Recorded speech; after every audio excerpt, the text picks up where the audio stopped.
Hello everyone, welcome back once again. I hope आप सब अच्छे होंगे।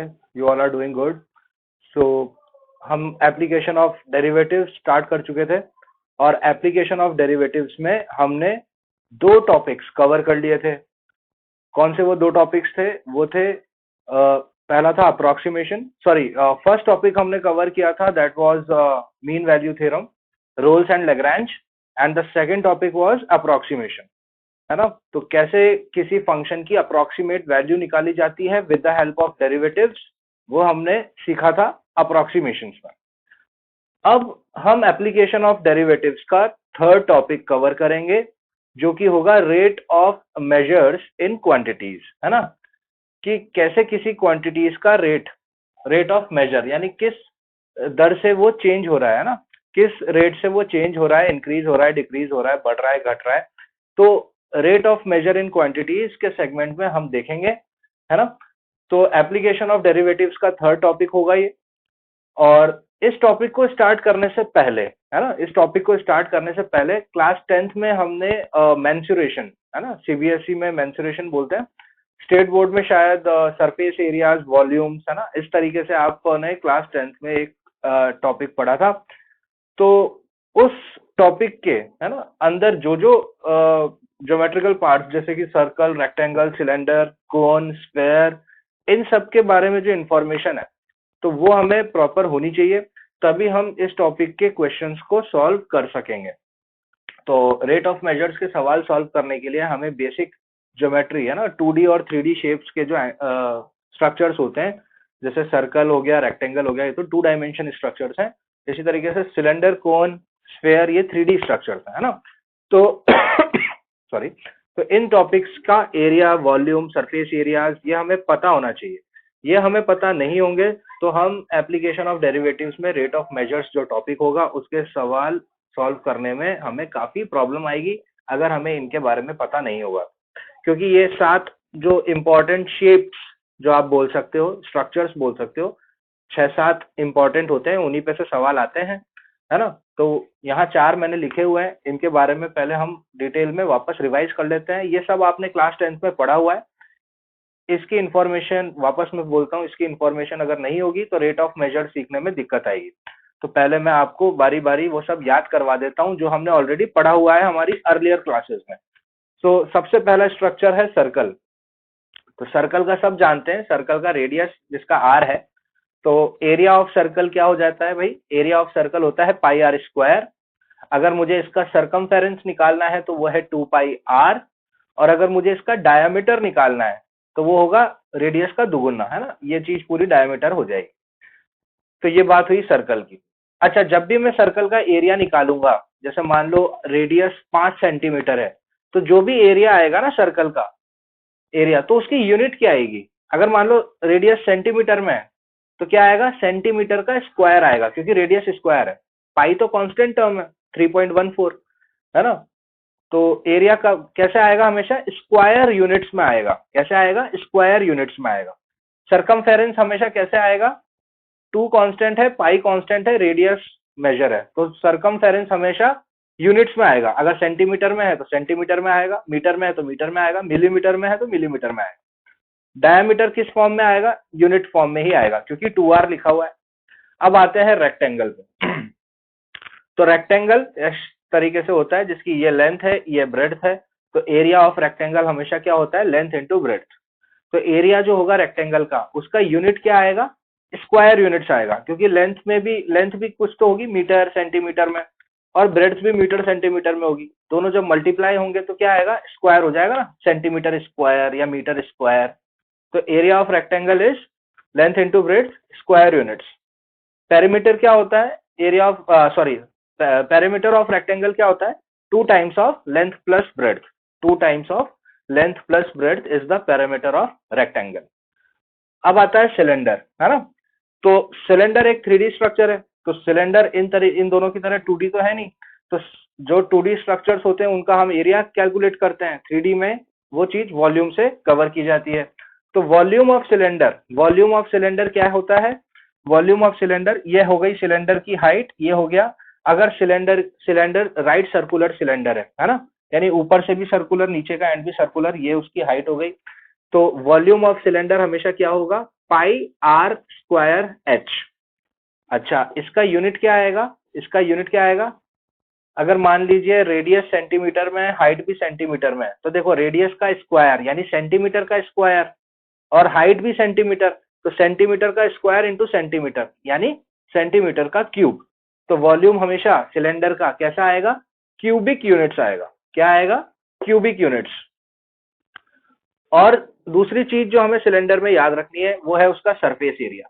सरफेस एरिया क्या होता है, सरफेस एरिया ऑफ सिलेंडर, यहाँ पे मैंने कैपिटल एस से सरफेस एरिया बता रहा हूँ, कैपिटल वी का मतलब वॉल्यूम, कैपिटल ए का मतलब, अच्छा ये तो लिखा ही हुआ है कैपिटल ए, यहाँ कैपिटल पी है ना। तो सरफेस एरिया होता है 2 पाई आर स्क्वायर प्लस, देखो पाई आर स्क्वायर इसका, पाई आर स्क्वायर इसका, तो कितना हो गया 2 pi r square plus 2 pi r h इसका, ये वाला सरफेस एरिया। तो दोनों को ऐड कर देंगे तो 2 pi r square plus 2 pi r h, इसमें से 2 पाई आर कॉमन है तो इसको लिखा जाता है 2 pi r into r plus h. अच्छा, सरफेस एरिया जब भी हम निकालेंगे तो उसकी यूनिट क्या आएगी, क्यूबिक आएगी कि स्क्वायर आएगी। देखो 2 कांस्टेंट है, पाई कांस्टेंट है, आर, आर जरूर यूनिट होगा, मतलब सेंटीमीटर या मीटर, तो ये यूनिट हो गया। और आर प्लस एच भी, जब दो चीजें जुड़ेंगी मीटर प्लस मीटर तो वो भी सेंटीमीटर है ना, मीटर प्लस मीटर मीटर, या सेंटीमीटर प्लस सेंटीमीटर सेंटीमीटर। तो यहाँ पे से भी यूनिट आई और यहाँ से भी यूनिट आई, यूनिट यूनिट मल्टीप्लाई होके क्या हो गया, स्क्वायर। तो जब भी सिलेंडर का सरफेस एरिया निकालेंगे तो क्या आएगा यूनिट, स्क्वायर यूनिट आएगा है ना। इसका यूनिट क्या आएगा, स्क्वायर यूनिट। वॉल्यूम कैसा आएगा, क्यूबिक यूनिट। सरफेस एरिया आएगा स्क्वायर यूनिट। अब आती है बात कोन की, कोन का ये रेडियस, ये हाइट और ये एल, ये वाली हाइट को, ये वाली लेंथ को या ये वाली हाइट को क्या बोलते हैं, कोन की स्लैंट हाइट है ना। इसको हम क्या बोलते हैं, स्लैंट हाइट। कोन होता है ना इस शेप का होता है, ये कॉनिकल होता है, तो इस वाले को एल बोलते हैं। ये टोटल हाइट हो गई, ये एच हो गया और ये स्लैंट हाइट हो गई। तो वॉल्यूम क्या होता है सबसे पहले कोन का, 1/3 पाई आर स्क्वायर एच। सिलेंडर की तरह कोन का भी जब भी वॉल्यूम निकालेंगे तो उसका यूनिट क्या होगा, क्यूबिक यूनिट होगा है ना। इसका भी यूनिट क्या होगा, क्यूबिक यूनिट होगा। सरफेस एरिया क्या होता है कोन का, pi r square, pi r square plus pi r l, pi r square plus pi r l. तो इसमें से पाई आर कॉमन है तो हम इसको लिख सकते हैं आर प्लस एल। तो जब हम सरफेस एरिया निकालेंगे कोन का तो उसका यूनिट क्या आएगा, ये यूनिट आएगा, ये यूनिट आएगा, unit into unit is square unit है ना। तो सरफेस एरिया आएगा स्क्वायर यूनिट। हमेशा याद रखो जब भी सिलेंडर का वॉल्यूम और कोन का जब वॉल्यूम निकालेंगे तो यूनिट, मतलब वॉल्यूम में यूनिट आएगा क्यूबिक और सरफेस एरिया में आएगा स्क्वायर है ना। आया बात समझ में। तो ये बात हुआ सर्कल, रेक्टेंगल, सिलेंडर और कोन का। अब हम करेंगे क्यूब, स्फेयर एंड, क्यूब हो गया, स्फेयर हो गया, and fifth is cube, sphere and hemisphere है ना, आधा स्फेयर। तो ये 3 और डिस्कस करेंगे, ये 4 हम कर चुके हैं है ना। आप देख लीजिए इसको ध्यान से। तो 4 स्ट्रक्चर्स हम डिस्कस कर चुके थे। Fifth is cube. क्यूब भी क्या है, एक 3D स्ट्रक्चर है, तो इसका भी एरिया नहीं होता है, इसका वॉल्यूम होता है। क्यूब का हर साइड अगर x मान लिया जाए, x यूनिट्स का है ना, x यूनिट का क्यूब का हर साइड है, तो उसका वॉल्यूम क्या हो जाएगा, x इंटू एक्स है ना। जैसे क्यूबॉइड का होता था length into breadth into height, तो उसमें तो क्यूबॉइड में तो लेंथ ब्रेड्थ और हाइट वेरी करती है, क्यूब में तो हर एज सेम रहती है। तो वॉल्यूम क्या हो गया, x into x, that is x cube. अच्छा, क्या आएगा, क्यूबिक यूनिट्स आ जाएगा इसका, दिख ही रहा है ना यार, x का क्यूब है, यानी वॉल्यूम हमेशा क्या आएगा, क्यूबिक यूनिट। इसका भी सिलेंडर और कोन की तरह इसका वॉल्यूम भी क्यूबिक यूनिट की तरह आएगा। और इसका सरफेस एरिया होता है 6x² है ना। ये सब आप याद रखेंगे तो ज्यादा अच्छा होगा, क्वेश्चन करते वक्त हमारा काफी समय बचेगा। तो surface area is 6x²। Again surface area का यूनिट क्या आएगा, जो भी यूनिट आएगा उसका स्क्वायर आएगा है ना। लेंथ मतलब x into x, centimetre into centimetre is centimetre square या मीटर स्क्वायर। ठीक है, ये हुआ cube. Sixth structure sphere. Sphere का वॉल्यूम क्या होता है, 4/3 पाई आर क्यूब। ये भी 3D स्ट्रक्चर है, तो इसमें भी वॉल्यूम होता है। वॉल्यूम इसका क्यूबिक यूनिट हो जाएगा बाकी सबकी तरह, है ना। रेक्टेंगल और सर्कल का सिर्फ एरिया था, बाकी सब में वॉल्यूम आ रहा है, ठीक है। वॉल्यूम ऑफ स्फीयर क्या है 4/3 पाई आर क्यूब, और सरफेस एरिया ऑफ स्फीयर क्या होगा 4 pi r square. Surface area क्या होगा स्फीयर का 4 पाई आर स्क्वायर। अब आते हैं आधा स्फीयर हेमीस्फीयर। तो हेमीस्फीयर का वॉल्यूम क्या होगा, बस 4/3 की जगह 2/3 है ना। 4/3 की जगह 2/3 हाफ हो रहा है। और इसका सरफेस एरिया क्या है, यहाँ पे 4 पाई आर स्क्वायर था स्फीयर का, और यहाँ पे क्या है 3 पाई आर स्क्वायर। तो ये आप जो मैंने आपको 7 स्ट्रक्चर्स बताए हैं, इन सातों स्ट्रक्चर्स के एरिया वॉल्यूम सरफेस एरियाज जो जो है हमें पता होना चाहिए। ये पता होंगे तभी हम rate of measure in quantities के सवाल सॉल्व कर पाएंगे, क्योंकि रेट ऑफ मेजर पे सवाल बनता है तो वर्ड प्रॉब्लम आती है ना, कहानी के तौर पे क्वेश्चन आएगा, तो कहानी आप तभी समझ पाओगे जब इन 7 स्ट्रक्चर्स के बारे में जानकारी होगी, क्योंकि इन्हीं 7 में से कोई ना कोई एक स्ट्रक्चर पे रेट ऑफ मेजर का सवाल बनता है ना। कभी कभी जेई मेन में भी पूछ लेते हैं, तो अपने आप में ठीक ठाक एवरेज से ऊपर टॉपिक है ना, इंटरेस्टिंग है, ठीक है। एक बार आप समझ गए तो काफी, बस उसको समझने के लिए पहले ये बेसिक है ना, ये 7 स्ट्रक्चर्स के बारे में हमें पता होना चाहिए। अब हम हमारा टॉपिक जो है रेट ऑफ मेजर्स वो स्टार्ट करेंगे।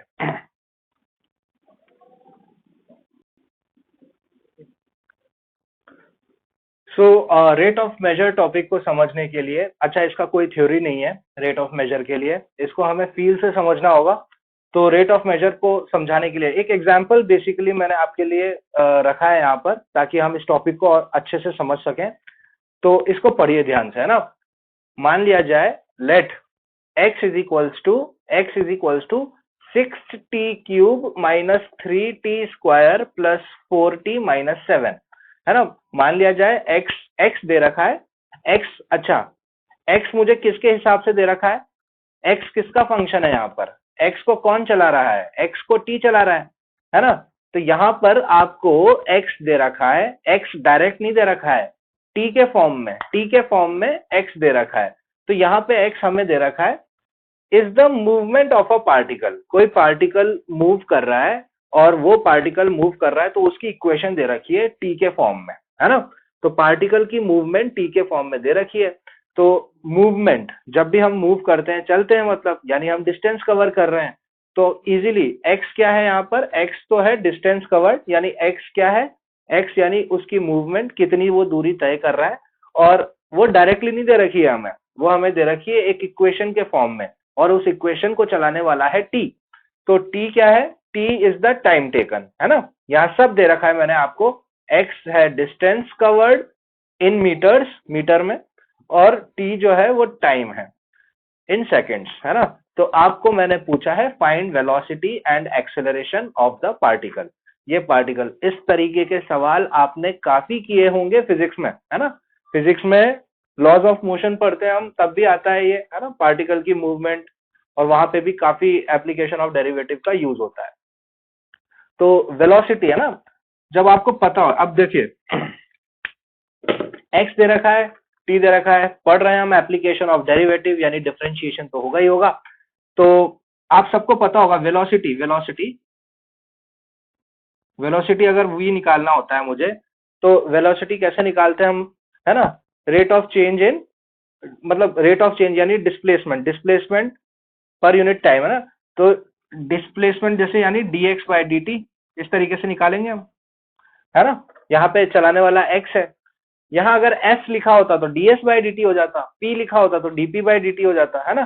तो rate of change in distance with respect to time, velocity. तो वेलोसिटी है dx बाय dt। वेलोसिटी कैसे मिलेगा हमें, dx बाय dt से मिलेगा। तो dx बाय dt मिलेगा, तो सबसे पहले dx बाय dt निकालने के लिए हमें क्या करना है, यहाँ पे सिंपली डिफरेंशिएट कर देना है। तो वेलोसिटी निकालने के लिए dx बाय dt, तो हमें इसका डिफरेंशिएशन करना होगा, 6t³ का डिफरेंशिएशन हो जाएगा 18t² माइनस 3t² का हो जाएगा 60, और 4t का हो जाएगा 4, 7 का होगा 0। तो ये मिल गया मुझे वेलोसिटी, है ना। वेलोसिटी ऐसे ही निकालते हैं। वेलोसिटी आप सबने फिजिक्स में पढ़ा होगा, स्पीड, वेलोसिटी, एक्सेलरेशन, है ना। तो वेलोसिटी निकालने के लिए rate of change in distance with respect to time, तो dx बाय dt तो 18t² minus 60 plus 4 minus 0, that is simply 18t² minus 6t plus 4, है ना। तो ये हो गया मेरा वेलोसिटी, है ना। dx by dt, यानी dx मतलब चेंज इन डिस्टेंस, तो वो हमेशा किस में होगी, मीटर में होगी, तो मीटर और डिवाइडेड बाय पर, dt मतलब सेकंड, है ना। तो वेलोसिटी क्या हो गई, 18t² minus 60 plus 4 मीटर पर सेकंड, ये हो गया वेलोसिटी, ठीक है। अब आता है acceleration.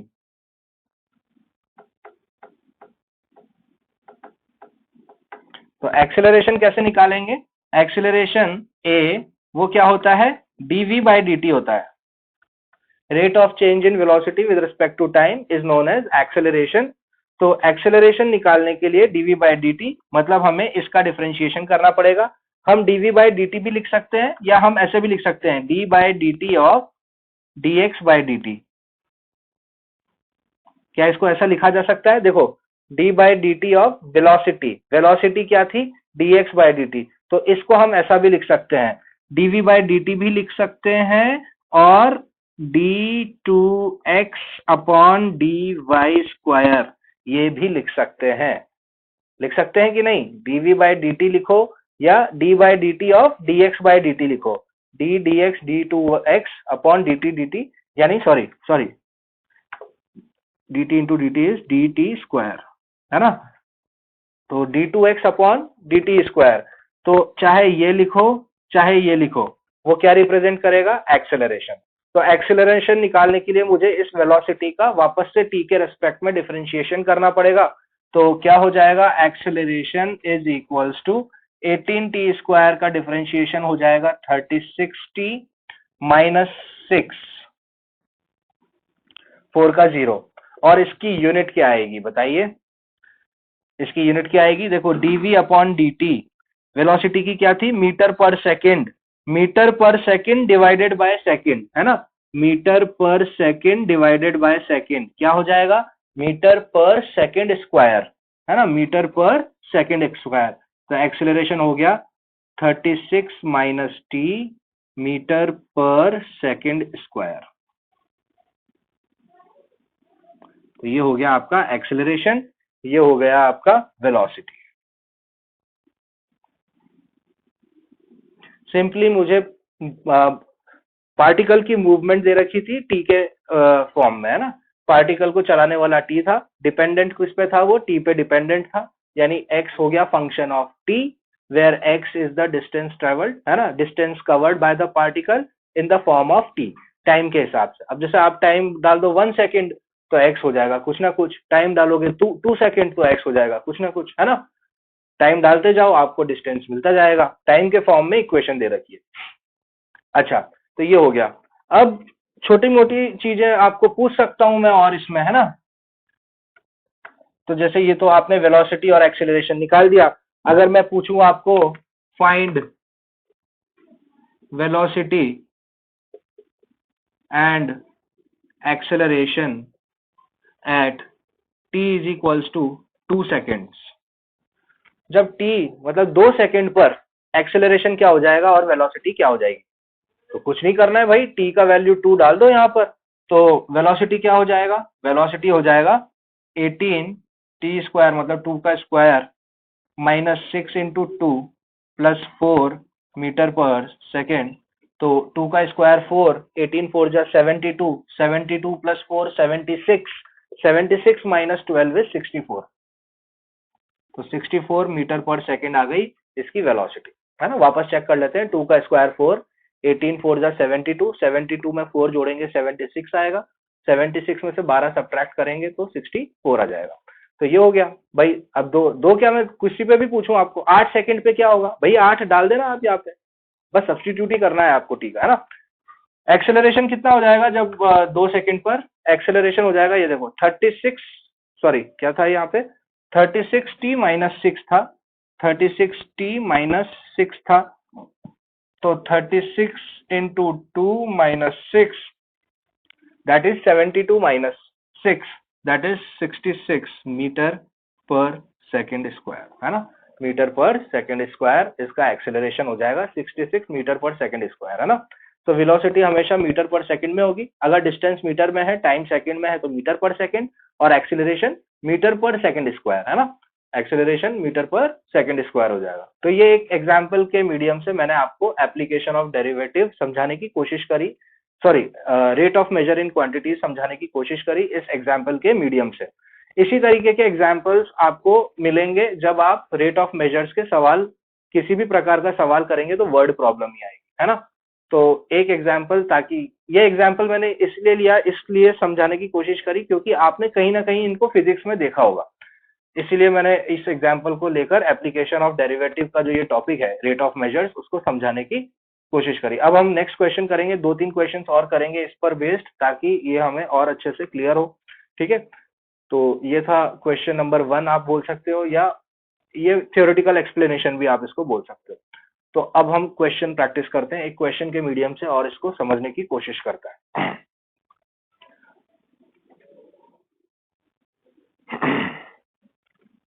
So next question, find the rate of change in volume of a sphere. Volume of A sphere का रेट ऑफ चेंज बताना है हमें जब रेडियस 2 सेंटीमीटर गिवन है। तो रेडियस के हिसाब से स्फेयर का चेंज, रेडियस के हिसाब से स्फेयर में क्या चेंज आया वो हमें बताना है। तो सबसे पहले हमें वॉल्यूम पता होना चाहिए। वॉल्यूम है 4/3 पाई आर क्यूब, ठीक है। वॉल्यूम ऑफ ए स्फेयर होता है 4/3 पाई आर क्यूब।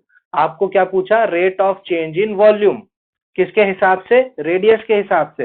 तो क्या आप सब समझ गए, आपको पूछा है डीवी बाय डी आर, है ना, डीवी बाय डी आर पूछा है। तो आर के रेस्पेक्ट में इसका डिफरेंशिएशन क्या हो जाएगा, देखो 4/3 तो कांस्टेंट है, पाई भी कांस्टेंट है, आर क्यूब का डिफरेंशिएशन आर के रेस्पेक्ट में हो जाएगा 3r स्क्वायर, ठीक है। तो 3 से 3 कैंसिल हो जाएगा, तो हमारे पास बचेगा 4 पाई आर स्क्वायर, ठीक है। Dv by d r 4 pi r square आया, मतलब यूनिट क्या आई हमारे पास, रेडियस था सेंटीमीटर में, यहाँ रेडियस का स्क्वायर है, यानी सेंटीमीटर का स्क्वायर आएगा आंसर, है ना। तो 4 पाई आर स्क्वायर, उसने बोला जब रेडियस 2 सेंटीमीटर है, तो यहाँ डाल दिया 2 का स्क्वायर, और आंसर सेंटीमीटर के स्क्वायर में। 2 का स्क्वायर 16, सॉरी 2 का स्क्वायर 4 होता है, एंड 4 मल्टीप्लाई बाय 4 इज 16, तो 16 पाई सेंटीमीटर स्क्वायर, ये हमारा आंसर हो गया, ठीक है। क्योंकि यहाँ पर स्फेयर का जो चेंज दे रखा था वो रेडियस के रेस्पेक्ट में दे रखा था, देखो ना यहाँ रेडियस दे रखा है 2 सेंटीमीटर पे निकालना है, इसीलिए मैंने डीवी बाय डी आर निकाल दिया, ठीक है। अगर स्फेयर का चेंज टाइम के रेस्पेक्ट में दिया हुआ होता, स्फेयर का चेंज टाइम, अभी देखो क्वेश्चन की लैंग्वेज से, क्वेश्चन देख के आपको समझना पड़ेगा कि यार ये रेडियस के फॉर्म में दे रखा है रेट ऑफ चेंज या टाइम के फॉर्म में देखा है, तो वो आपको यूनिट देख के समझ में आएगा, है ना, यूनिट देख के समझ में आ जाएगा। तो this is the rate of change in volume of sphere when the radius is 2 centimetre, ठीक है। अब नेक्स्ट क्वेश्चन की तरफ बढ़ते हैं।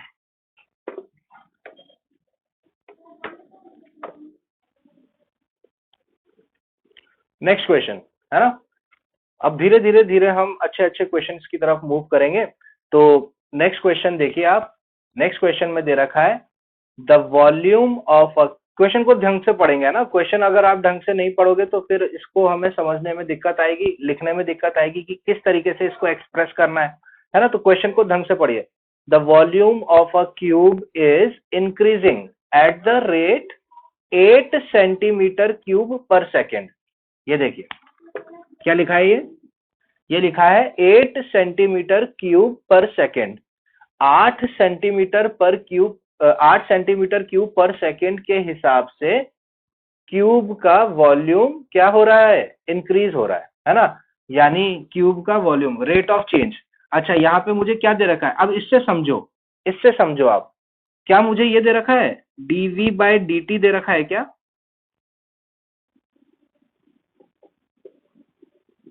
है ना। क्योंकि यहाँ सेकंड है ना यार, नीचे सेकंड है, तो सेकंड किस में आता है, टाइम के फॉर्म में आता है ना, तो इसलिए dt। अगर यहाँ पे आर या रेडियस रेडियस होता तो आर होता, लेकिन यहाँ पे सीधा बोल रखा है भाई उसने 8 सेंटीमीटर क्यूब पर सेकंड के हिसाब से क्या हो रहा है, ये इंक्रीज हो रहा है।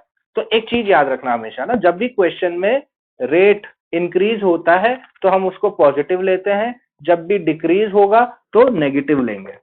इंक्रीज में पॉजिटिव, डिक्रीज में नेगेटिव, है ना। हमारा क्या दे रखा है सवाल में? इंक्रीज। क्या ये पहली पहली लाइन समझ में आई क्या आपको? मतलब सवाल वाले ने हमें डीवी बाई डी दे रखा है क्या? ये मैंने डीवी बाई डी कैसे लिख दिया यार?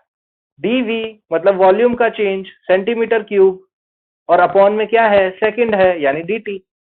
देखो डीवी बाई डी दे रखा है 8 सेंटीमीटर क्यूब, है ना। हमें पूछा क्या है? How fast is the surface area increasing, है ना, यानी ds बाई dt पूछा है। अच्छा, अब शुरुआत करते हैं।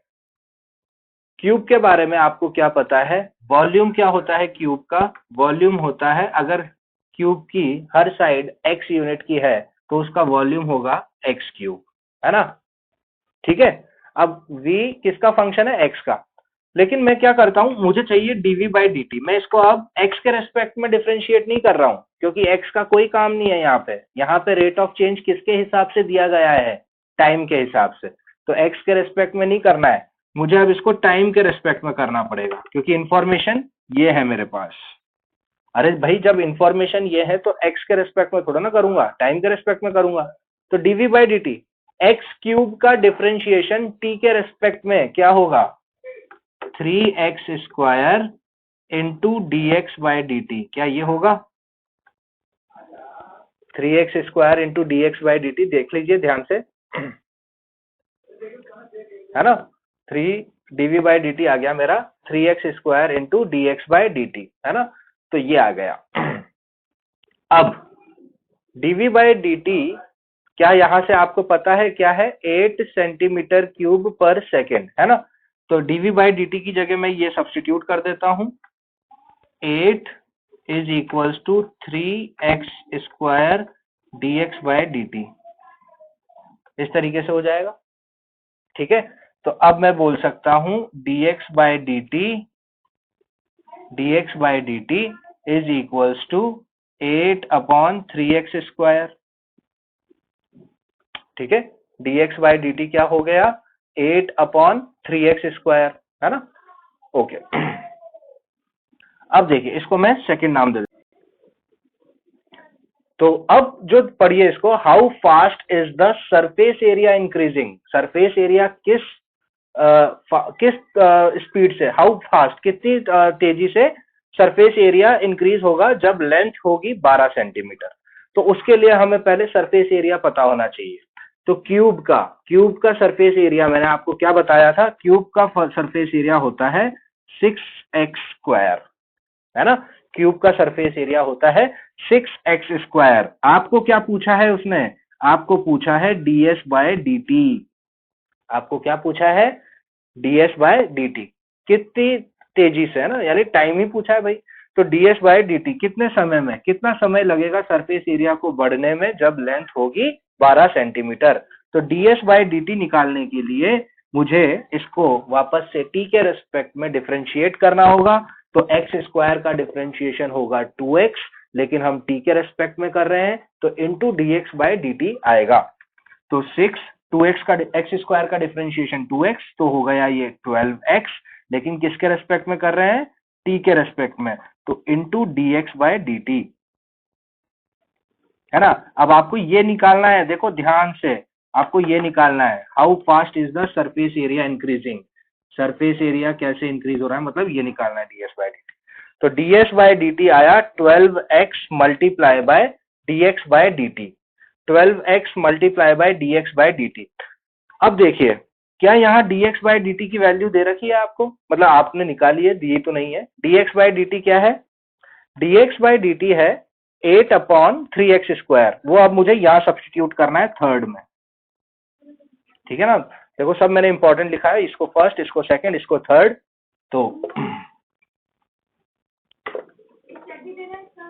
तो ds बाय dt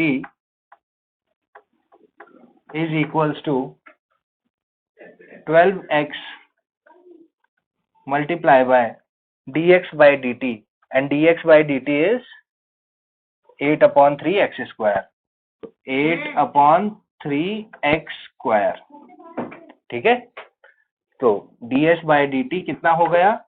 12 से 3 4 टाइम्स x से ये एक कैंसिल हो जाएगा, तो आया 32/x। अब मुझे बताओ यूनिट क्या आएगी? ds, यानी चेंज इन सरफेस एरिया। यानी सरफेस एरिया किस में होता है? स्क्वायर यूनिट्स में होता है। स्क्वायर यूनिट्स यानी सेंटीमीटर स्क्वायर। और क्या है? dt पर सेकेंड, ऐसा आएगा, है ना? तो ये आ गया हमारे पास ds/dt। ये हमें मिल गया rate of change in surface area, मतलब इंक्रीज, किस रेट से सरफेस एरिया इंक्रीज हो रहा है, वो आ गया 32/x। अब उसने बोला कि जब x कितना है? 12 है, डाल दो यहाँ पे 12, तो 32/12 कितना हो जाएगा? 32/12 सेंटीमीटर स्क्वायर पर सेकेंड। इसको आप कट कर सकते हो और लिख सकते हो 16/6, और कट कर सकते हो 8/3। तो 8/3 सेंटीमीटर स्क्वायर पर सेकेंड, ये हो गया मेरा आंसर। ध्यान से देखो। नेक्स्ट क्वेश्चन पढ़िए। The radius of circle, circle का रेडियस इंक्रीज हो रहा है 0.7 सेंटीमीटर पर सेकेंड। 0.7 सेंटीमीटर पर सेकेंड क्या दिया है, मतलब ये बता दो। Radius of circle is increasing at 0.7 centimetre पर सेकेंड कि सर्कल का रेडियस का रेट ऑफ चेंज इंक्रीज हो रहा है। तो मान लीजिए आर जो है वो रेडियस है, आर को हमने रेडियस से डिनोट किया है, टाइम तो सेकंड से ही होता है ना, एस तो टाइम से ही होता है। तो हमें क्या दे रखा है? ये सेंटीमीटर यानी रेडियस, और ये टाइम, मतलब क्या आप समझ गए? dr/dt दे रखा है।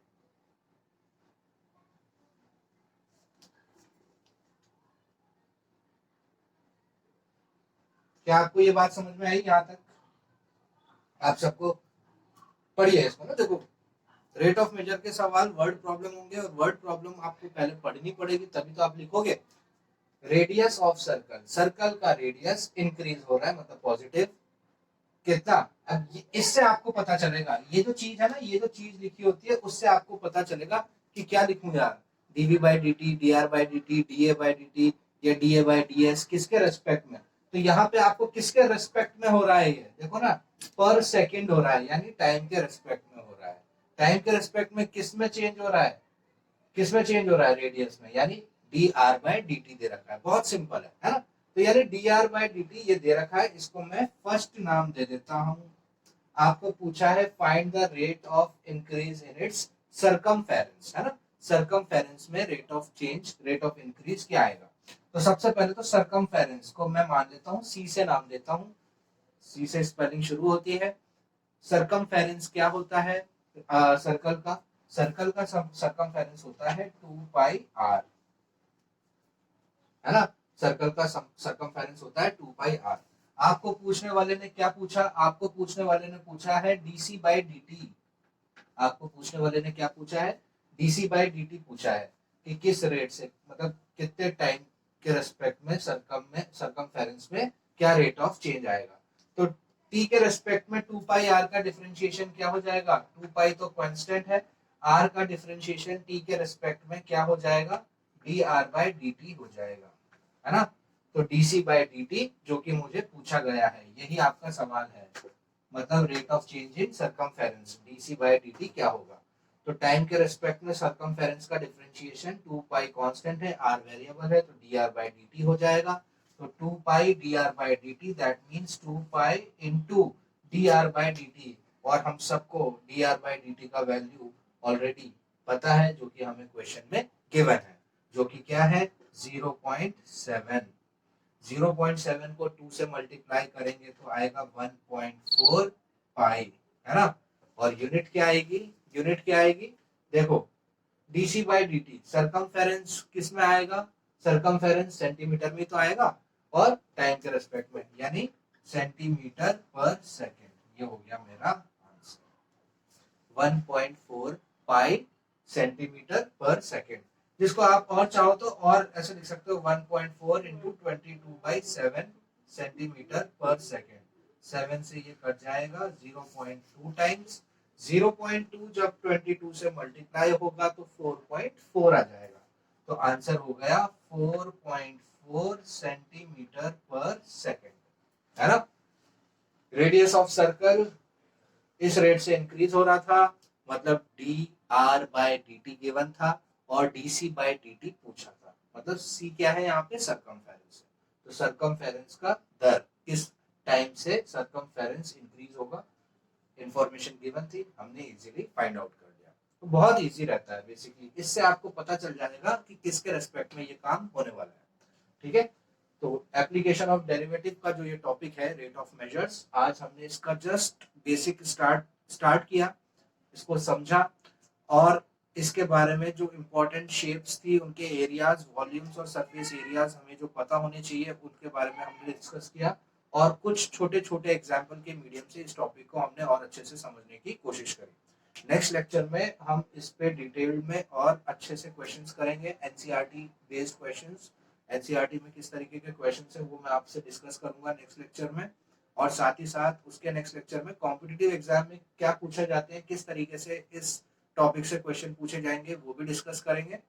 और एक और इम्पोर्टेंट बात, आपका यूनिट टेस्ट जो अभी होने वाला है, M2 का मैं बता देता हूँ आपको। यूनिट टेस्ट एग्जामिनेशन में जो M2 में जो मैं क्वेश्चंस देने वाला हूँ, वो पूरे डिफरेंशिएशन टॉपिक से होंगे, साथ ही साथ एप्लीकेशन ऑफ डेरिवेटिव्स में मैंने आपको Lagrange mean value theorem, Rolle's theorem and approximations, यहाँ तक जितना भी पढ़ाया है सब कुछ ना कुछ वहां से आपको पूछा जाएगा। एप्लीकेशन ऑफ डेरिवेटिव टॉपिक के भी क्वेश्चंस मैं इंक्लूड करूंगा उस यूनिट टेस्ट एग्जामिनेशन में, सिर्फ 2 टॉपिक्स, सब टॉपिक्स, जो कि होगा एलएमवीटी, रोल्स एंड अप्रोक्सीमेशंस। तो ढंग से उसको भी पढ़िए, वहां से भी आपको आपके यूनिट टेस्ट में सवाल मिल जाएंगे।